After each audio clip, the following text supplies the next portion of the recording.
Hey yo, I'm Celestis Fox here, and today we're going to be doing another very special video. Today, we're going to go specifically into another Fanganronpa I like to call Ultra Danganronpa Heaven of Despair, aka Heaven no Zetsubo by Guile to the Rescue. But before we start, I just gotta throw out a really quick announcement.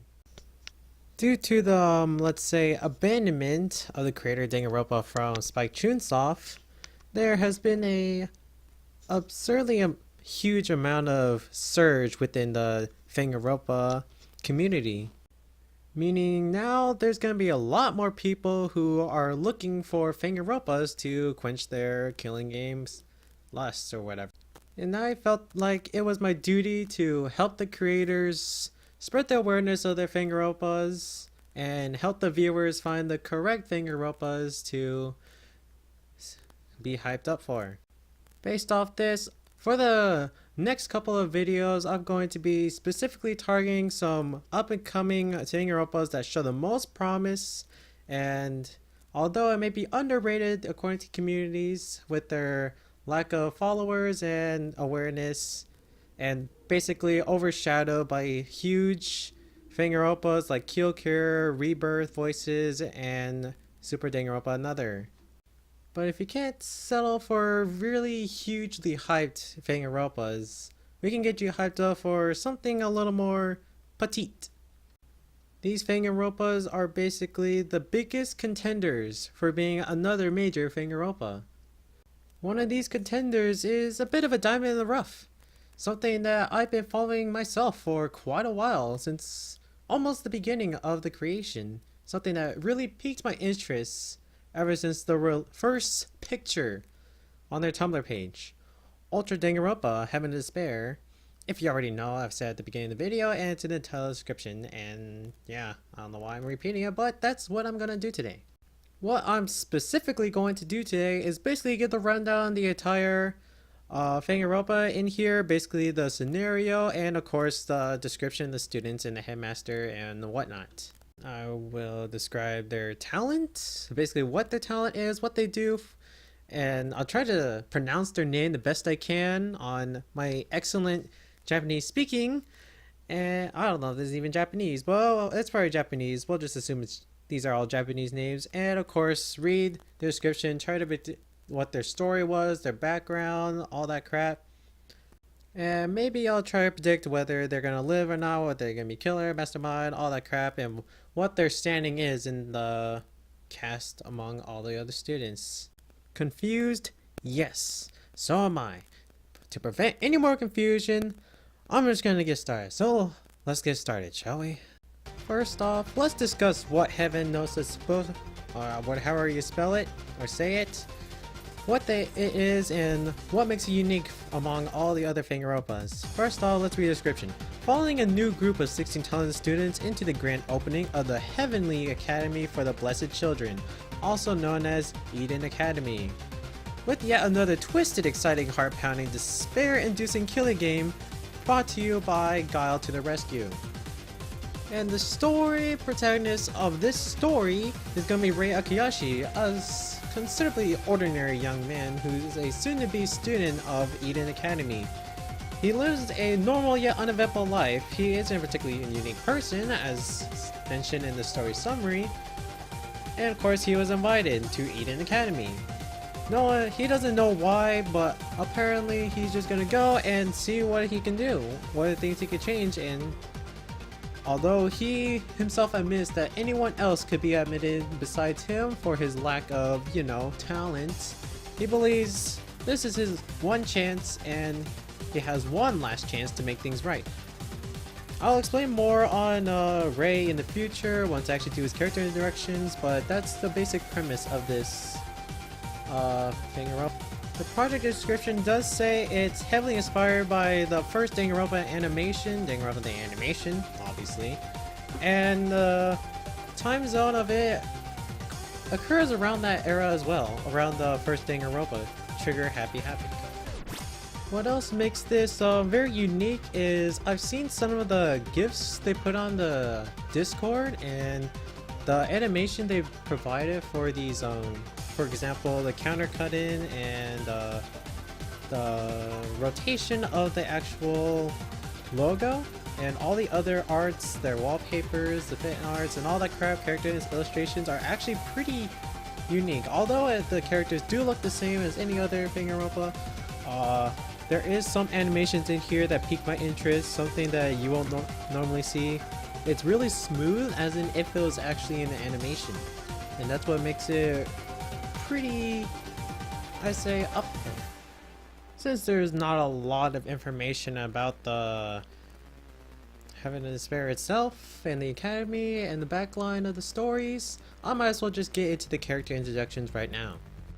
Despite Rei being the supposed protagonist of this story, the first description that Guile does put down is Kasumi Musashi, the ultimate movie director, or should I say the super high school level movie director, whatever ways makes you comfortable.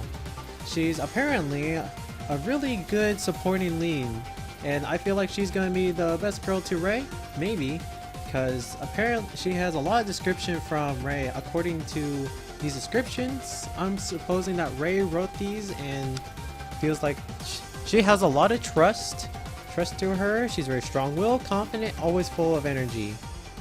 Her passion for her talent is also off the charts. She has a lot of passion in her films and entertainment. She's never afraid to show it. She's proud, and she's a natural born leader as well. When you look at her, you know that whatever happened, there'll always be hope, and everything's gonna be alright. So I feel like she also indicates a little bit of ultimate hope in there, you know? Of course, Rei feels like he's not surprised by the Academy picked her. She's a perfect role model. She's definitely a person the future humanity needed. Nothing like me. What I feel like I got from this is a lot. I feel like I learned more about Rei as a person in his past than Musashi, because Musashi, I don't hear anything about her past, but for Rei, I feel like there's something he's done in the past that ultimately affects what he is now and how he feels against others and about himself, and the situation as well. It says she is definitely a person the future humanity needed. That sentence right there gives a little huge role within what Eden Academy is trying to do. According, if you already know about the original Danganronpa, where, you know, the tragic, most awful event in history is like brought to the world for Monokuma, as you see it in Ultra Despair goes as well. Clearly, this event that Eden Academy is trying to do is provide the future humanity, obviously, kind of like Danganronpa V3, where they try to plague your mind that they're the last survivors and they're trying to like fix humanity and such on a different planet or something like that. It has those kind of roles in this, and that's what I get a lot from this description. Back on topic, Musashi, I'm just gonna describe them as the last names. She does seem like she could be like a huge role in the franchise. I'm not saying she could pull off like a Rentaro kind of stuff, like she's peaked up as very suspicious and he'll definitely play a huge role, but Musashi is like that. Byakuya is like, oh, they're like, you know them, and they feel like they're gonna play a huge role because they share the same name as someone before. Except Musashi is someone you haven't met before, but you can always rely on them in situations kind of like Chiaki, where something goes wrong, but then they chip in and be like, boom, problem solved. But the problem with Musashi is her quote, saying, "I've come this far to achieve my dream, and I'm not going to let anything take this dream away from me." That one quote right there kind of piques my interest even more. I feel like she has a past that contrives to her working really hard, kind of like Kaito, who's just, they would do anything to get a space, and she would do anything to achieve her dream, and they're willing to, you know, kill for that dream. Even though she's a leader, all that strong will, confidence crap, it might go off or not if she snaps. And a motive comes in place, kind of like Mizuno, where they just chip her and be like, I'm gonna be a good leader and all that crap, good friend, and then something happens and they just lose it and they want to like commit murder. feel like she has that kind of vibe. She's either gonna die at the beginning or die at the end, so she does have an Ahoge, and she might actually take over the role of main character if the Ahoge trope still roams around this place. So I feel like she won't survive because of this. It's kind of like a trope, just something so confident, but then on the inside they just like want to get out as much as everyone else. Even though she wants to be a leader and contrive over everyone else and be very nice, very commanding, and try to get everyone friends together, but in the end she's just also looking out for herself as well. That took way too long to describe, but whatever, we're moving on. Next up is Maimi, Mio, or Maimi, Mayo, Mio. Alright, let's go with that. Maimi Mio, the super high school level Kendoka. If you don't know what a Kendoka is, that's obviously someone who does Kendo, which is a sort of bamboo sword, kind of sword fighting practice if you watch freaking SAO or whatever. Mio is what you can describe as a little rose has horns. What? Alright, moving on. She is very polite and well-mannered and not very talkative, so basically the shy type but also very kind of person. She's also one of the most feared and respected opponents among the Kendo federations according to her talent, which means although she may have a petite and fragile kind of appearance, she might be a little dangerous, because if you look at her character art, for her talent-wise kind of art, whatever you call it, she has those kind of eyes. Those eyes that just like feel like, oh, I'm dead, that kind of stuff. She's always left a deep scar if whoever dared to underestimate her, so I think she might have a short temper as well. Since she's not very social, she might not get along with other people, always says that. Since her appearance is kind of, you know, just one of those don't judge a book by its cover, as it says in the description, I feel like she's gonna be targeted for several reasons, and that would have piqued me as a victim, but her description does say she's kind of like feisty when on the field, so I feel like she has a fighting chance. Although she is really well to be targeted, I feel like she could also be a killer and like fight back as retaliation, self-defense, kind of like Leon, except you know, a girl. I hope that's a girl. I'm pretty sure they describe it as everyone's just their own gender, so let's just hope with that. Overall, I think Mio is a very likable character. She's gonna be in the background just talking from time to time like Mikan, but not as like, you know, just sadistic towards themselves and very like self-indulged in their depression. So I feel like she's gonna be a little confident and in herself, and she's gonna look out for others, and just like a little kind of ray of sunshine, but a bit more quiet and depressed. Speaking of depression, we got the complete opposite of that. Meet Sayori Aisaka, the super high school level cheerleader. Of course, since it's obviously a cheerleader, you're obviously gonna think she's super cheerful, very thrifty, very sweet, caring, supporting personality. She's able to become fast friends with everyone thanks to her warm and welcoming nature. So that, well, obviously you get the vibes that she's gonna be a very loud character as well, very jumpy, very cheerful, if that's allowed here. The description tells more about her talent than her actual self, so there's not a lot to talk about here besides her past. Mainly that she's really popular in school, and she's basically a shining celebrity. Very popular because of her cheerleading and her stature as a really kind and very just, you know, charming character within the school grounds. I don't know what else to say besides the fact that she's a very huge candidate to just die in this kind of killing game. As you've seen in the past Danganronpas, other Fanganronpas, anything, any basic, even like basic anime tropes, basic movie, TV show tropes, the most hyper, the most happy, the most excited, and brown fluffy freaking characters in the group are most tending to die, you know. I don't think they have the willing power to live because it's so cliche, so obvious that they might actually die. Although the freaking Guile could prove me wrong, but this character is like super likely to die compared to everyone else. Aisaka, I'm sorry, but you're most likely gonna die. I don't know if you're gonna be a victim or a killer, but the fact that you're standing out above all the other ones in terms of like happiness and hope, you're long gone. I'm sorry.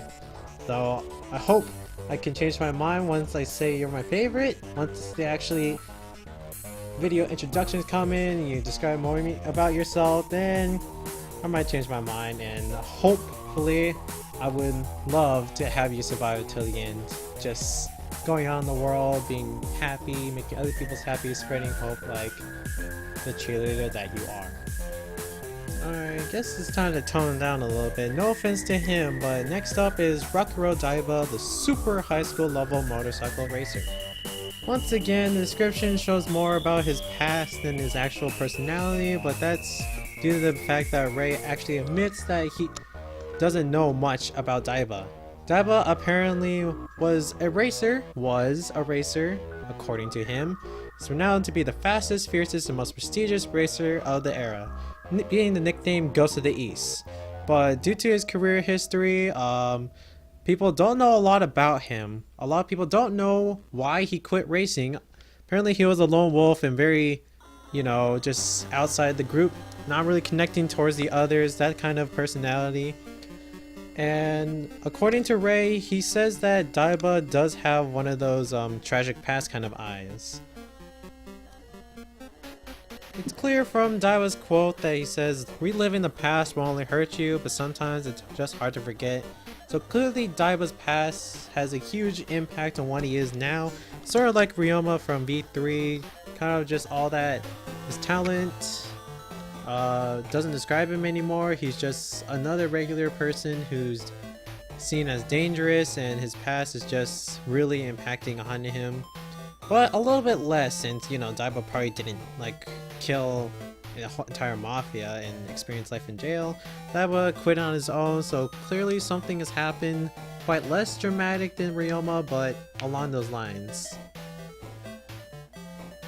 And probably almost like Ryoma, he's probably gonna die based on of his past. Obviously, Ryoma had past where he doesn't have anyone that likes it or whatever loves him, is like dear to him, and based on that past, he didn't have a will to live, and that will live cost him his life. I feel like Diva has something to live for, since his past describes him as something he either lost in the past or he's hanging on to from the past, and I feel like a motive here can easily drive him to the edge to be a killer, but that might be a little too accurate and too cliche, and I feel like he might actually become another Ryoma and get depressed that, you know, for example, his family is suffering, or his mother, the only family he has left, is suffering from cancer, and the motive video shows that his mother just died, he had no will to live, and he would just accept his fate or, you know, commit suicide. But I feel like he's not a very likely candidate to die. Or, he is a very likely candidate to die. Jesus, my English. Overall, I can see him being a very unlikable character, just chipping in to be like, "Hey, can you get out of here? I don't want to talk to you," kind of guy. Just trying to avoid conversations, trying to avoid activities, and just being there to ruin the mood with depressing thoughts and be like, "Oh," there's probably making like other characters probably like, "Oh, your mom jokes" and stuff like that, and then Diva would be like, "Well, my mom's dead," and then it'd be like, "Oh," and then it just get all depressing, and then Diva just walks out of there, and then everything just like gets depressing and all that crap. So I feel like Diva is not gonna be a very likable character. He's gonna be down to earth a bit, although the next entry is also gonna be down to earth. Diva is a big contender right there. I probably don't like him based on his description alone, but I'm gonna feel for him in the future once something happens to him and I learn about his story, and I'll feel more sympathy towards him. But until then, he's gonna be like really down on my favorites list. Skipping a few to actually get my point across on Down to Earth, we got Gouta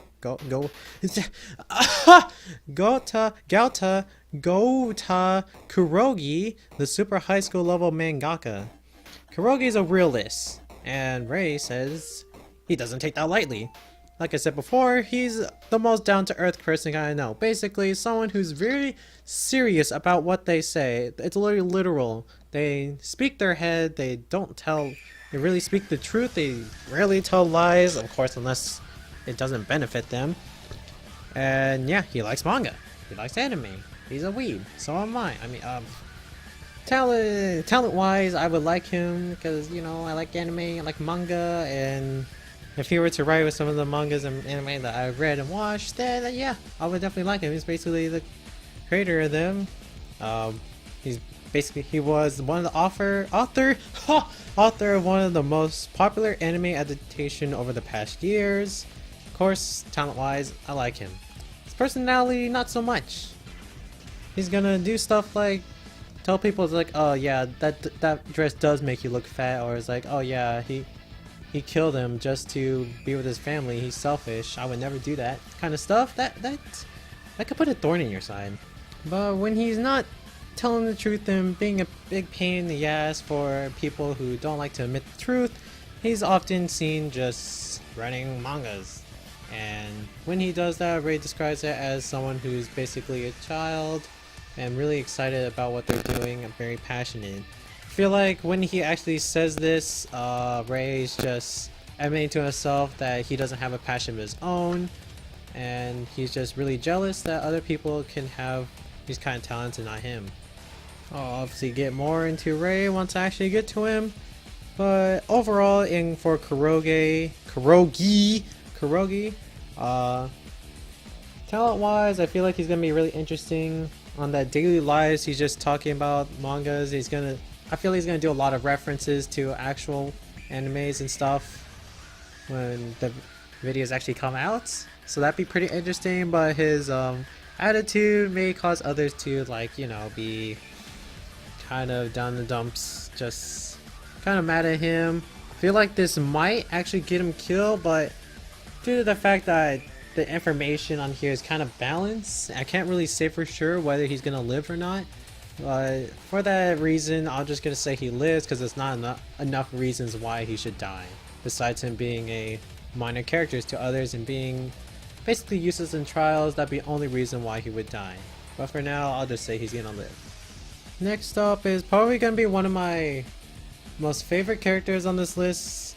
Not only the reason why his character build and stuff is also amazing. I feel like he's gonna hit me in the heart a lot for his kindness and stuff, but also because for one of my art classes I tried drawing him. It's actually working out pretty well. I didn't get to finish, but yeah, that's the kind of favoritism I'm having here. So introducing Shinji Tamura, the super high school level businessman.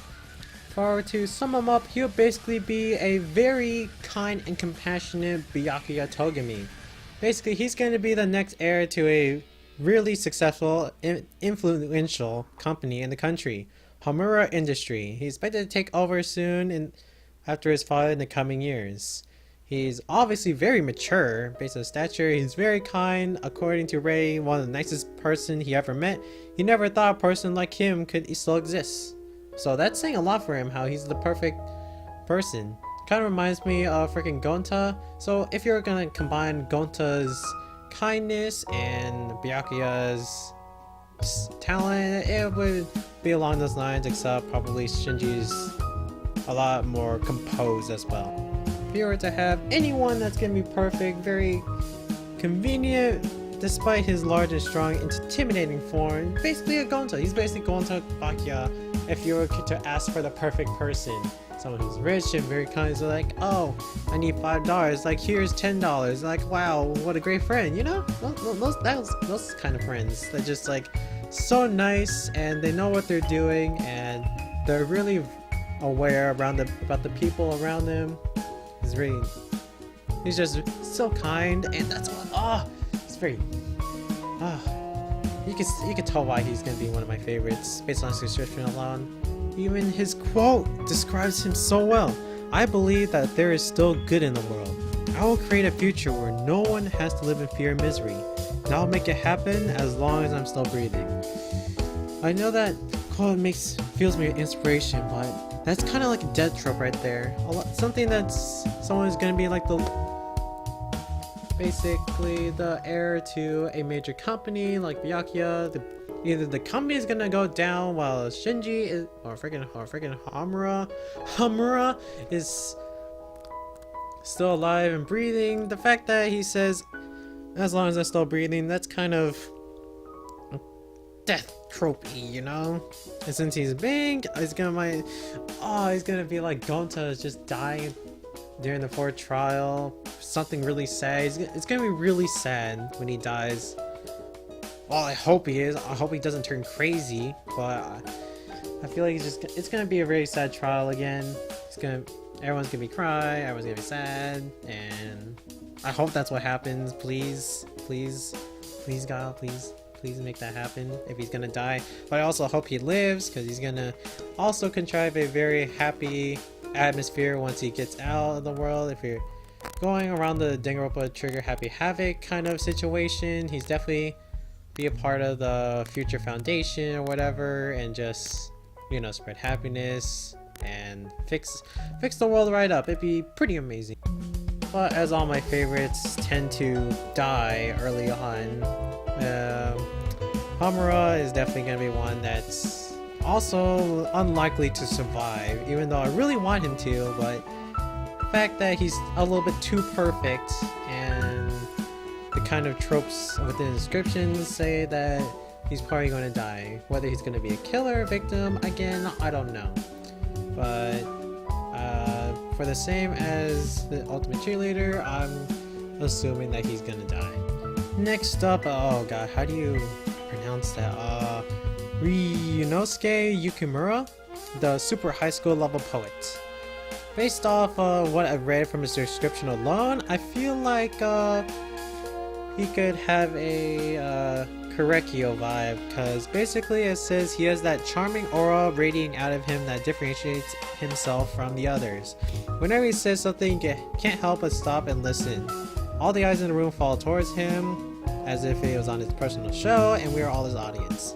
I feel like he's gonna have one of those voices just like very calming and just in tribe, just like Korekio's in V3, just grabbing the audience, and the voice is just very a bit satisfying. Just a little one of those voices that just seems so nice, and I wish didn't belong to Korekio, which is someone else and wasn't that creepy. Speaking of creepy, I feel like he's also kind of creepy. Ray says that sometimes he thinks he's saying something so he can just get a reaction out of them. Trying to predict his action will give you a headache, and Ray has tried. He's probably doing things for amusement, since he's a poet trying to get inspiration for himself. The fact that his quote also says something that tries in that Korekio kind of thing also kind of gives me a headache. He says, "You can find beauty in everything. You just have to learn to appreciate it." And that beauty, he says, that's Korekio right there. Beauty in humanity. Except Ryunosuke says beauty in everything. I hope he's not another Korekio. He's definitely not looking as creepy as him. He definitely looks more polite, more just charming, all that kind of stuff. But I feel like he might have a little dark side to him that we don't know. He definitely has a poker face, according to Ray. The fact that they can't tell what he's thinking, all that kind of stuff, kind of tries to me thinking that he might be a killer, due to the fact that he's just unpredictable. Although he's not a complete mystery, as we know a lot about him. We don't know anything about his past according to the description. All we know is that he's a poet. We don't know what he's done as a poet, or what he's doing, what he's wrote, all that kind of stuff. I feel like he's certainly suspicious, although he might not look like the part for being suspicious. I feel like he will. Being a killer is highest on my list for him. the last one I'm gonna do for this video so I don't bore you out of my mind for the last 30 minutes and do it for another one so your minds can rest for the next video is going to be Aiko Fubuki, the super high school level question mark question mark question mark. If you already haven't been told that every single super high school level question mark is very serious, and if I were to describe Fubuki, she's even more serious. In the first Danganronpa, Kyoko Kirigiri was serious about, ending things. Hajime from Super Danganronpa, or whatever, Danganronpa 2, he was serious about everything. And of course, Rentaro from V3 was also very serious about ending the game. All three of them were serious. What makes Fubuki any more different? Well, let's say she's very, very serious about things. According to the description that I dare say in front of her, she mostly prefers peace over groups and usually is seen either looking at her phone or with earphones on listening to something. She's strict, goes by the book, and a no-nonsense type of person, kind of like Hajime with the trying to get no nonsense in here, but also has a Byakuya from Danganronpa 2, kind of strict by the book kind of personality. She can also be vulgar like Kyoko. Once disturbed, her words are bold, harsh, and she overall has an extremely sharp tongue. I don't know what that can be, but she's also going to be very mean. Don't want to see her like that, but you should be fine as long as you don't make her angry, which is going to be hard because in a killing game, you're tending to likely to be making people angry all the time.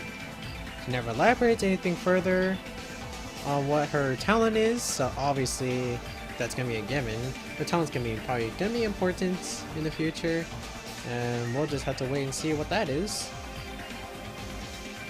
Bray once says that she might be like him, but he's not really confident that that's the case, since there's something different about her, something different about him as well.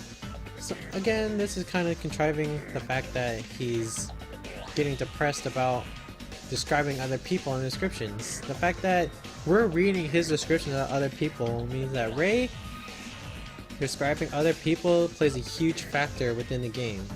Whether Ray feels about everyone else or how everyone else feels about Ray, we don't know. So we're gonna see once Fubuki actually makes it far into the game, because she has that kind of personality. She doesn't, just like all question marks, we don't know about their past. Only descriptions about her from other people, but of course, unless she's Rentaro, she's gonna make it really far in the game. She might even survive because of her, serious nature. She's definitely not gonna get herself killed by anyone innocent. Unless, of course, she's killed by the mastermind, which she says in the description, I'm going to find whoever's behind this and I'm going to kill them myself, kind of like Rentaro. Except we don't know if Rentaro was going to kill them, just kind of reveal all the crap and go along with it, but of course, Aiko is going to try and stop the killing game again, and they might get her killed in the beginning, or she's going to survive in the end. Obviously, she won't die in the middle. Just like all other question marks, they're not going to just die out of nowhere. They're going to be a very important character, just like always. And once the series starts rolling, we get to see more about her description, her personality in full time, and how she feels against others. It'd be a lot easier to tell.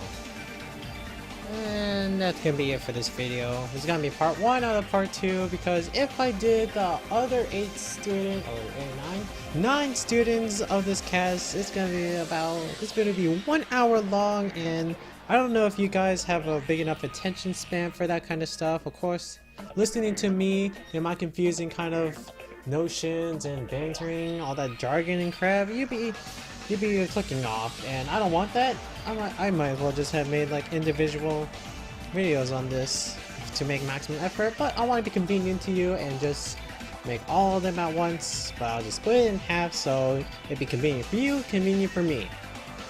And of course my computer can't handle 1 hour videos, so I have to cut it in half. So that's gonna be it for this video. Next time we're gonna be starting the next 9. Of course, I think we include including Ray. It's kind of weird that I include Ray in this video, even though I talk so much about him, and when I start talking about him in the next video, you guys are gonna completely forgot what I said in this video, or not even gonna watch the video and start the second one, and have no idea what I'm talking about when I'm talking about Ray. Anyway, thanks for watching. The creator of this is Guile, and I'm gonna put the description, or I'm gonna put his links to his Discord and his Tumblr in the description if you want to check it out even more. Maybe put some insight of your own, and feel free to leave comments in the freaking comment section or whatever if I missed something, or you feel like something is off about what I said, or there's some inaccurate speculation on my part. This kind of ad-libbing. Of course, I've been looking into this for a while, but it's just I'm looking at several other Fanganronpa at the same time, so I kind of get mumbled jumbled a bit. But if there's something I missed, feel free to tell me. I'd very much appreciate. What else to say? Oh yeah, thanks to my editor, Sugi Sen Desu, for editing this video. It gives me a lot of time to just talk and just, you know, communicate with other people and start brainstorming up my next videos. I very much appreciate it. Thanks to you guys as well for watching this video. Your comments and your appraisals mean a lot to me, and very much appreciate if you do it more. If you guys have your own Fanganronpas as well, feel free to tell me. I'd be pretty interested in what they are, give me my own opinion. I might be able to make a video on it as well, if it's very updated and very up to code, you know? Just one of those pow kind of moments as well. One of those next contenders, we'll see. And Guile, if you're watching, please leave a comments for a good job or bad job. I really appreciate it, and thank you for creating this Fanganronpa. I'm looking forward to your progress and achievements in the future. It'd be pretty interesting watching you grow. It'd be great watching me grow as well, but watching you grow would be amazing. Watching you grow since the very beginning was also kind of amazing, just seeing just half a face of every character, and then leading up to full descriptions, full character art, and then eventually full voices, and then watching the full videos. It'll be so amazing to watch, just like any other Fanganronpa. Hope you get up there, all the way up to the top of the best. Looking forward to it. Oh, I said that like 5 times? Yeah. Keep up the good work. And yeah. Just a little advice. Try not to talk too much on Tumblr. I see that you're using your characters to like respond to a lot of questions. A lot of people are doing that to get the fan base a little bit up, but don't go over excessive. Just talking a little bit too much will be a little downer for me, because I might actually get some spoilers, maybe get in the wrong direction, and I would dislike going in the wrong direction based on what you're saying with your characters, answering some questions. But hopefully you already know that, and just keep a little lid on it. But you can still keep doing it. I love reading it a lot, just them talking about it and their own personalities. It's pretty amazing. Also, the sprites are looking pretty good, so keep up the good work. I hope the animation thing is going to be a thing, and I'm looking forward to it. And yeah, thanks for watching. If you got anything to say, any speculations of your own, anything you want to say at all, description below for several answers, and maybe in the comment sections, say anything you want. Basically, that's what conspiracy do. This information might not be accurate at all, it's just speculation on my part. It's just random talk and just looking at the words and thinking of what it's in my head. So it's not going to be very accurate, it's not going to be very nice, it's not going to be very pretty, but it's just something to get some word out and give some information to you guys in 40 minutes or less. So yeah, Ultra Danganronpa, Heaven Satsubo, and yeah. Thanks for watching, and see you duds. I bid you duds farewell.